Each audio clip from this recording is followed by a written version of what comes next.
జమ్మూ కాశ్మీర్లో ముష్కర్లు ఘాతుకానికి పాల్పడ్డారు. జమ్మూ కాశ్మీర్లోని పర్యాటక ప్రాంతమైనటువంటి పెహల్గాంలో కొంతమంది పర్యాటకుల్ని టార్గెట్గా చేసుకొని ముష్కర్లు విచక్షణారహితంగా కాల్పులు జరిపారు.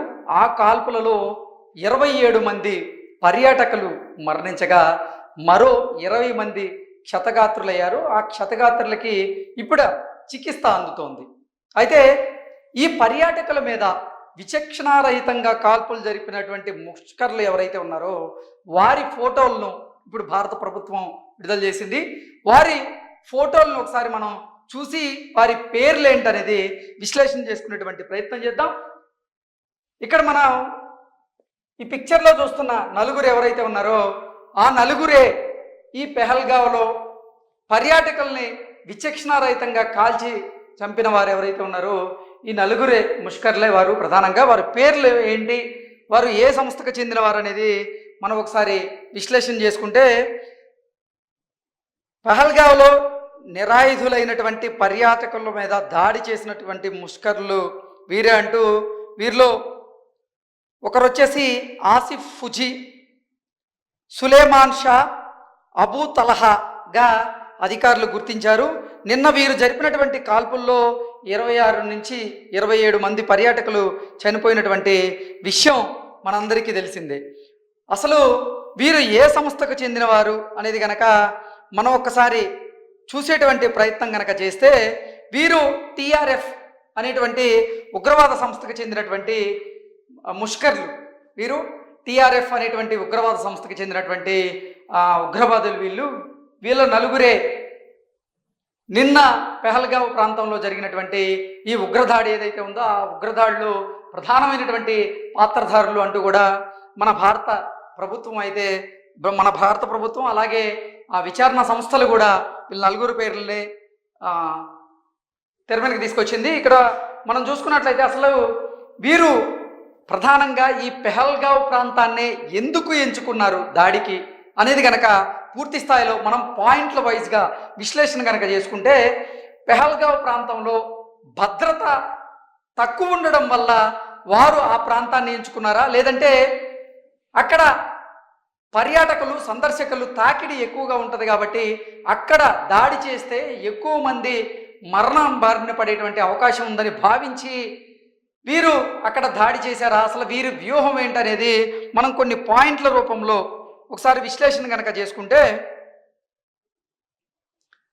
ఈ ప్రాంతం ఏదైతే ఉందో అది రిమోట్ మరియు భద్రత కొంచెం తక్కువగా ఉండేటువంటి ప్రాంతం కాబట్టి ఈ బైసరన్ లోయకి సంబంధించి 5 నుంచి 7 కిలోమీటర్ల దూరంలో ఒక సుందరమైనటువంటి ఓ ప్రాంతం ఉంది. ఆ ప్రాంతానికి పర్యాటకుల రద్దీ ఎక్కువగా ఉంటుంది. అక్కడ భద్రత కొంచెం తక్కువగా ఉంటుంది, పర్యాటకుల రద్దీ కొంచెం ఎక్కువగా ఉంటుంది. దానివల్ల ఈ ముష్కర్లు అక్కడ గనక దాడి చేస్తే ప్రభావం కొంచెం ఎక్కువగా ఉంటుంది అని వారు భావించారు. ఆ వ్యూహంతోనే వారు వ్యూహాత్మకంగా ఈ దాడికైతే పాల్పడ్డారు. అంటే కొంతమంది ప్రముఖులు చెప్తున్నటువంటి దాని ప్రకారంగా, కొంతమంది విశ్లేషకులు చెప్తున్నటువంటి దాని ప్రకారంగా ఈ ముష్కర్లు ఈ దాడికి సంబంధించి 2 నెలల నుంచే వారు వ్యూహరచన చేశారని, 2 నెలల కాలం నుంచే అసలు ఈ దాడి ఎలా చేయాలి, ఎక్కడ చేయాలి, ఏ ప్రాంతంలో చేస్తే దాని ప్రభావం ఎక్కువగా ఉంటుంది అనేది వ్యూహరచన చేసి ఒక పక్కా ప్రణాళిక ప్రకారంగా నిన్న పెహల్గావ్ ప్రాంతంలో వారు దాడికి పాల్పడినట్లుగా మనకైతే ఇంటెలిజెన్స్ సమాచారం అందుతుంది.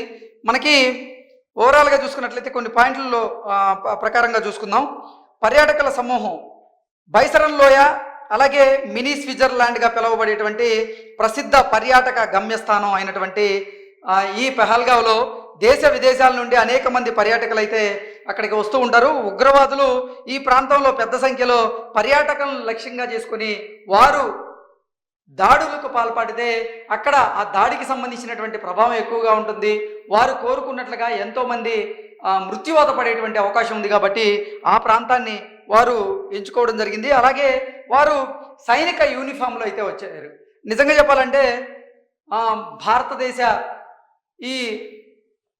భారతదేశానికి సంబంధించినటువంటి ఈ సైనిక వ్యవస్థ లేదా ఇంటెలిజెన్స్ విభాగం దీంట్లో విఫలమైంది అంటూ చాలామంది భారత ఇంటెలిజెన్స్ మీద విమర్శలు చేస్తున్నటువంటి నేపథ్యంలో ఇంటెలిజెన్స్ వ్యవస్థ ఎక్కడ వైఫల్యం అయితే చెందలేదు. ఇంటెలిజెన్స్ నిజంగా చాలా చాకచక్యంగానే వ్యవహరించింది. ఎందుకంటే ఈ ముష్కర్లు ఎవరైతే ఉన్నారో వారు మన భారత జవాన్లకు సంబంధించినటువంటి దుస్తులు, అంటే మన ఇండియన్ ఆర్మీకి సంబంధించినటువంటి దుస్తులు ఏవైతే ఉన్నాయో ఆ దుస్తులను ధరించి వారు ఈ పెహల్గావ్ ప్రాంతంలో ఉన్నటువంటి పర్యాటకుల మీద దాడి చేశారు. దాడి చేసేటువంటి క్రమంలో వీరు ఎవరు ముస్లిము ఎవరు ముస్లిమేతరులు అనేది కూడా తెలుసుకునేందుకు ఎవరైతే జంటలు ఉన్నారో ఆ జంటలకు సంబంధించినటువంటి వారిలో భార్యను వదిలేసి భర్తని పక్కకు తీసుకువెళ్ళి ఆ భర్తకు సంబంధించినటువంటి దుస్తులు విప్పించి అసలు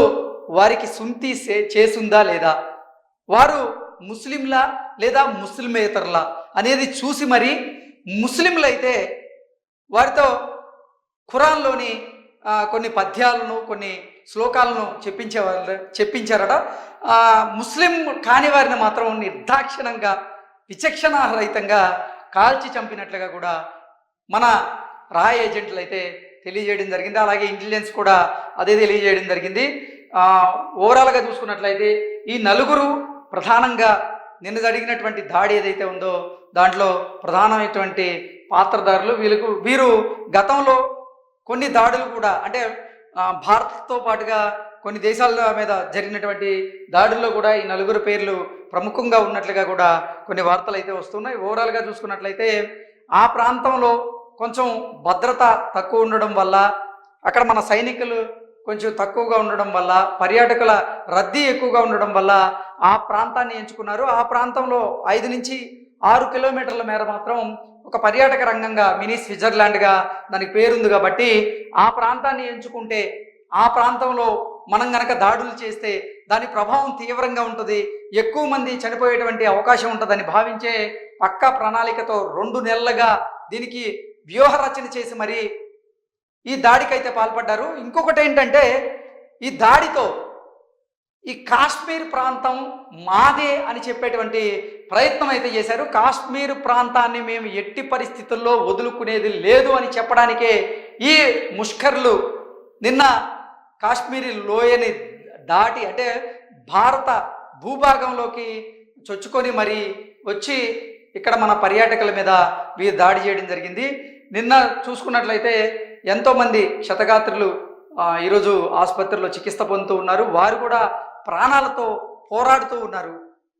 ఎంతోమంది క్షతగాత్రుల కుటుంబాలు మాత్రం ఈ ముష్కర్లని ఎట్టి పరిస్థితుల్లో వదలకూడదు.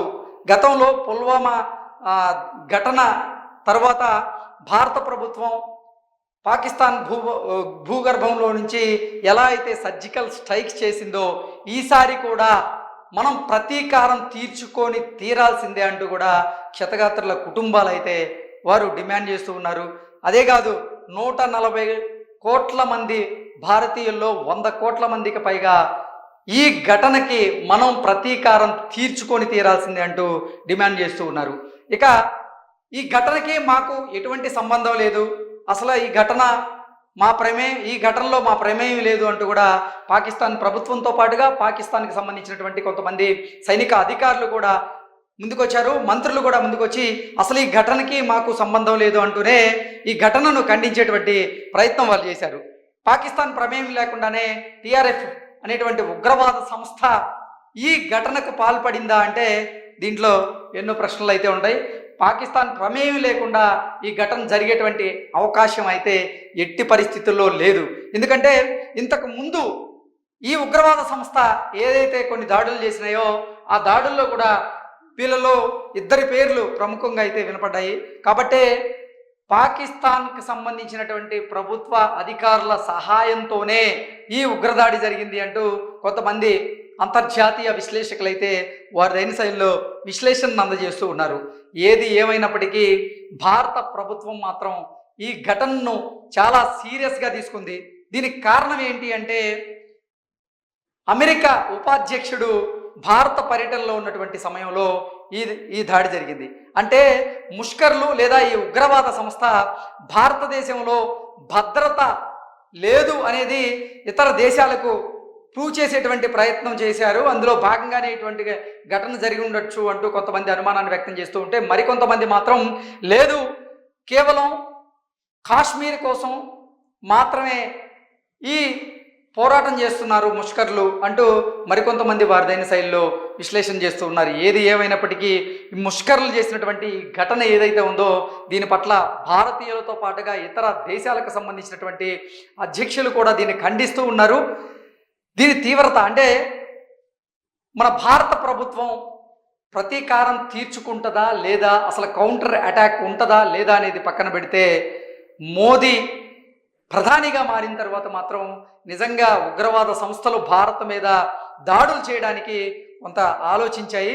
పుల్వామా ఘటన తరువాత ఎప్పుడైతే భారత ప్రభుత్వం సర్జికల్ స్ట్రైక్స్ చేసిందో ఆ తరువాత అసలు భారతదేశంలో ఈ ఉగ్రవాద సంస్థలు దాడులు చేసేందుకైతే భయపడ్డాయి. అయితే నిన్న అదునుగా చూసుకొని వారు విచక్షణారహితంగా భారతీయ పర్యాటకులని కాల్చి చంపినటువంటి నేపథ్యంలో ఎట్టి పరిస్థితుల్లో ఈ ముష్కర్లను మాత్రం వదిలేది లేదు, వదిలేటువంటి ప్రసక్తే లేదు.